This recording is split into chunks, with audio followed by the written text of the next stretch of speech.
Selamat datang di channel YouTube aku. Sebelumnya kita kenalan dulu yuk. Kenalin, nama aku Rizka Arifa dari Prodi Pendidikan Biologi 2019 Universitas Negeri Semarang. Di sini kita bakal belajar bareng-bareng mengenai penyimpangan semu hukum Mendel. Sebelumnya pasti teman-teman udah belajar mengenai pola pewarisan hukum Mendel. Namun tidak semua hasil persilangan sama dengan hukum Mendel. Beberapa ilmuwan telah menemukan bahwa adanya penyimpangan terhadap hukum Mendel. Tetapi penyimpangan ini bersifat semu karena polanya masih sama dengan hukum Mendel. Coba teman-teman perhatikan gambar pial atau jengger yang ada di layar. Atau teman-teman bisa melihat jengger atau pial ayam yang berada di sekitar rumah. Pasti di antara ayam-ayam tersebut memiliki jengger atau pial yang berbeda-beda. Gambar tersebut menunjukkan bahwa adanya penyimpangan semu hukum Mendel. Bagaimana gambar tersebut menunjukkan penyimpangan semu hukum Mendel? Sebelumnya kita belajar dulu apa itu penyimpangan semu hukum Mendel. Penyimpangan semu hukum Mendel adalah penyimpangan yang ditandai dengan berubahnya perbandingan fenotip keturunan sehingga tidak sama dengan hukum Mendel. Misalnya, perkawinan antara dua individu dengan dua sifat yang berbeda tidak selamanya menghasilkan perbandingan fenotip seperti 9:3:1, tapi ada perbandingan seperti yang ada di layar, seperti 9:7, 12:3:1, dan seterusnya. Namun apabila kita cermati lebih dalam, angka-angka ini tidak jauh beda dengan perbandingan Mendel, yaitu 9:3:1. Seperti angka 7 ini merupakan 3 ditambah 3 ditambah 1, sehingga hasilnya 7. Kan polanya masih sama seperti 9:3:1. Hanya ada penambahan dari masing-masing perbandingan. Nah, untuk selanjutnya, penyimpangan semu hukum Mendel ini terjadi karena suatu kerjasama berbagai sifat yang memberikan fenotip berlainan, tetapi masih mengikuti hukum Mendel seperti yang tadi saya jelaskan. Nah, penyimpangan semu ini terjadi karena dua pasang gen atau lebih yang saling mempengaruhi dalam memberikan fenotip pada suatu individu. Peristiwa saling mempengaruhi ini disebut dengan penyimpangan semu atau interaksi gen. Interaksi gen ini ada 5 macam, yaitu atavisme, kriptomeri, epistasi dan hipostasi, polimeri, dan komplementer. Oke, yang pertama ada atavisme. Kita next ya. Nah, atavisme ini merupakan interaksi beberapa gen yang mengakibatkan menghilangnya suatu sifat keturunan dan memunculkan sifat keturunan yang berbeda dengan induknya. Tapi sifat induknya itu akan muncul kembali pada generasi berikutnya. Contohnya adalah pada ayam, persilangan ayam yang berjengger. Bentuk macam jengger ayam itu ada 4. Ada berbentuk biji atau pi, ini gambarnya. Ada yang berbentuk mawar, gerigi atau rose, ini gambarnya. Ini yang berbentuk walnut atau sumpel, dan ini berbentuk belah tunggal atau kita sering disebutnya single, jengger single. Untuk genotipnya sudah saya notkan di atas. Jadi untuk memudahkan, untuk walnut itu R-nya tuh R besar 1, P besar 1. Strip ini tuh artinya bisa diisi besar atau kecil. Untuk rose, P-nya yang kecil, gen P keduanya kecil. Kalau biji atau pi itu R-nya yang kecil, kedua R-nya yang kecil. Tapi ketika kecil semua itu disebut jengger single atau tunggal. Kita langsung next ke contoh soalnya ya. Yuk ke contoh soal. Nah, ini interaksi gen. Contohnya adalah ketika ada persilangan antara ayam pial rose dengan pi. Nah, genotipnya kalau ROS seperti ini dan P seperti ini, dihasilkan gamet seperti ini dan seperti ini. Untuk gamet teman-teman pasti udah tahu kan cara menentukan gamet itu gimana. Jadi ketika ada R besar dengan P kecil berarti gametnya itu diginiin biar gampang nih cara ini seperti ini, gametnya ini. Nah, kan hasilnya itu sama-sama R besar P kecil. Mengapa ditulis satu aja ini? Begitupun ini yang P. Untuk walnut, untuk genotip walnut R besar, R kecil, P besar, P kecil dihilangkan sesamanya menghasilkan gamet seperti ini. Jadi kalau walnut itu cari gametnya tuh gini biar gampang. Besar, R kecil, P besar, P kecil. Nah, ini kan, ini dengan ini dengan ini. Jadi R besar, P besar, R besar, P besar, R besar, P kecil, R besar, P kecil, ada. Ini R kecil, P besar, R kecil, P besar, R kecil, P kecil, R kecil, P kecil. Ketika walnut disilangkan samanya berarti untuk gametnya tuh sama ya antar dua individu ini. Ini gametnya, ini anakannya menghasilkan walnut. Jadi R besar, P besar, R besar, P besar, jadinya walnut. Nah, kan udah tahu kalau ada R1 yang besar, P1 yang besar itu menghasilkan walnut. Nah, walnutnya itu ada 9. Untuk pinya atau bijinya tuh ada 3. Jadi untuk memudahkan mencari jenggar pi atau biji tuh cari R-nya yang kecil semua, R kecil semua. Begitupun dengan ROS. Berarti kalau mau mencari ROS, kita cari P-nya yang kecil semua, P kecil semua. Ketika semuanya kecil, baik R maupun P itu merupakan single atau tunggal. Dengan hasil interaksi gen ini, hasil akhir fenotipnya itu ada walnut, PH, ROS single itu 9:3:3:1. Untuk interaksi gen atau atafisme ini, kenapa disebut menyimpang semu?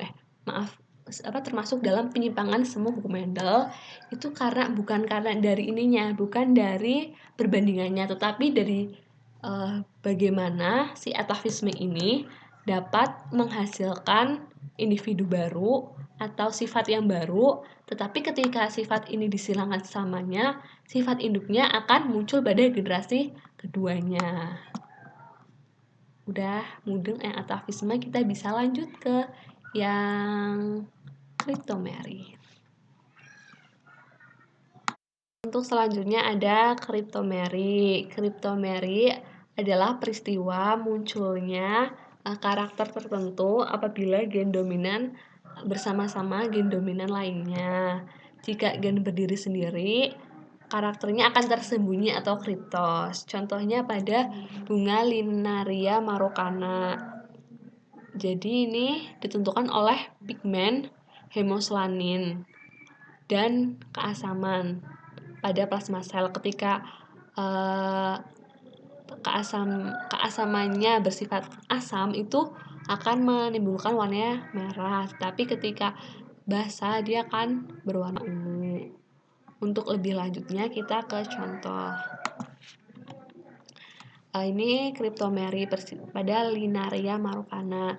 Ketika bunga yang berwarna merah disilangkan dengan berwarna putih dengan genotip seperti ini, akan menghasilkan sifat baru, yaitu sifat ungu dengan gen A besar, A kecil, B besar, B kecil. Ini bersifat ungu. Untuk F1 disilangkan sesamanya akan menghasilkan gamet seperti ini. A besar, seperti tadi saya jelaskan, untuk pencarian gamet teman-teman pasti udah paham. Nah, ketika disilangkan semuanya terjadilah hasil ungu, merah, sama putih. Untuk mencari kapan gen itu bisa dikatakan ungu dan kapan merah, kapan putih. Jadi saya sudah menaruh note di sini.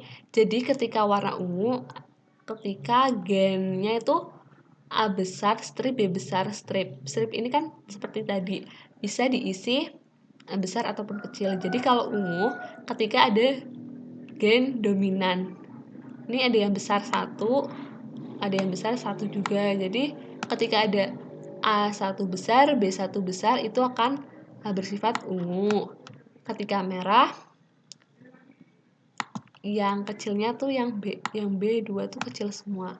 Ketika warna putih, A-nya kecil semua. Seperti ini kan, A-nya kecil semua itu warnanya putih. Berarti kalau A-nya kecil semua itu putih. Kalau B-nya kecil semua berarti itu merah. Ketika A1, A besar 1, B besar 1 itu menghasilkan warna ungu. Ketika kecil semua itu menghasilkan warna putih. Jadi berdasarkan diagram ini dapat kita ambil untuk perbandingan fenotipnya. Untuk warna ungu, merah, putih itu perbandingannya 9:3:4.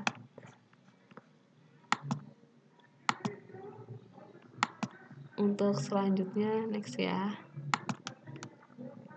Selanjutnya ada epistasi dan hipostasi. Sebuah atau sepasang gen yang menutupi ekspresi gen lain yang tidak sealel disebut gen epistasis. Sedangkan gen yang dikalahkan disebut gen hipostasis. Peristiwanya disebut epistasi dan hipostasi. Di sini saya akan menjelaskan epistasi yang dominan dan resesif. Gen A epistasis terhadap gen B besar dan B kecil. Artinya gen A akan unggul ketika bertemu dengan B besar dan B kecil. Ini persilangannya ketika A besar atau merah. Ini contohnya pada umbi lapis. Umbi lapis A besar, B besar, B kecil disilangkan A kecil, B besar, B besar. Gen A ini yang merupakan gen merah dan B yang kuning. Jadi untuk keduanya disilangkan menghasilkan F1 merah karena ada A dan B. Ketika gen A epistasis terhadap gen B besar dan B kecil, artinya ketika ada A merah besar itu akan menghasilkan warna merah. Ketika warna merah ini disilangkan samanya akan menghasilkan perbandingan genotip akan menghasilkan perbandingan fenotip merah, kuning, putih. Merah ini ada 12 dan kuning 3, putih 1. Gen merah ini, umbi lapis berwarna merah ini terjadi ketika ada gen A, huruf A kapital. Ketika ada A kapitalnya berarti itu berwarna merah. Ketika tidak ada, tapi B-nya tuh kapital itu berwarna kuning. Dan umbi lapis berwarna putih ketika A dan B-nya itu kecil semua. Selanjutnya ada epistasi resesif. Gen C kecil epistasis terhadap gen A besar dan A kecil. Ini terjadi pada bulu tikus. Contohnya, ketika gen C dan A besar itu menghasilkan warna hitam. Ketika kecil ini menghasilkan warna putih. Ketika disilangkan menghasilkan warna hitam. C besar, C kecil, A besar, A kecil. Jadi gen C kecil epistasis terhadap gen A dan A. Berarti ketika gen ini tuh kalah, artinya ketika ada gen C kecil bertemu A besar maupun A kecil, dia akan menghasilkan warna putih seperti ini. Ketika C besar ketemu A besar, ini akan berwarna hitam. Tapi ketika C besar bertemu dengan A kecil, itu akan berwarna abu-abu, sehingga dapat dihasilkan persilangan hitam banding abu-abu banding putih, yaitu 9:3:4. Makasih. Selanjutnya next. Selanjutnya ada polimeri. Polimeri adalah interaksi antar gen yang bersifat kumulatif atau saling menambah. Artinya, jadi gen-gen tersebut tuh saling berinteraksi untuk mempengaruhi dan menghasilkan keturunan yang sama. Contohnya pada persilangan gandum warna merah dan warna putih. Kalau gandum warna merah tuh mempunyai genotip M-nya tuh besar semua, baik M1 maupun M2, sedangkan putih M-nya tuh kecil semua, baik M1 maupun M2. Jika disilangkan akan menghasilkan warna merah dengan perpaduan M besar dengan M kecil, baik M1 maupun M2-nya. Ketika gandum merah disilangkan lagi dengan gandum merah, itu menghasilkan gamet-gamet yang seperti ini. Kalau gamet seperti tadi caranya. Jadi ini gametnya kita pasang di sini untuk yang jantan dan yang betina. Selanjutnya, pada diagram ini dapat kita lihat persilangannya dihasilkan. Jadi dihasilkan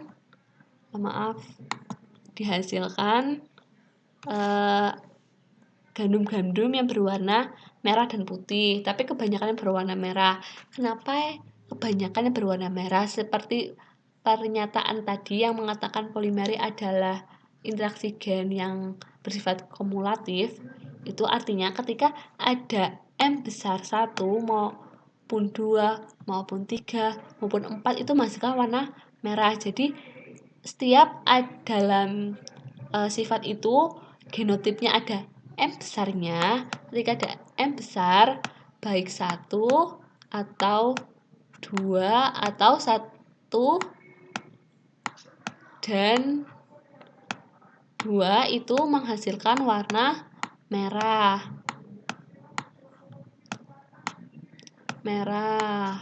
Jadi ketika ada M besarnya berarti warna merah. Ini ada M besarnya merah. Walaupun M besarnya 1 pun dia akan menang warna merahnya. Jadi perbandingan antara merah dan putih adalah 15:1 karena yang M kecil semuanya itu hanya ada 1, sehingga warna putihnya ada 1. Perbandingan totalnya, perbandingan fenotipnya itu merah banding putih sama dengan 15:1.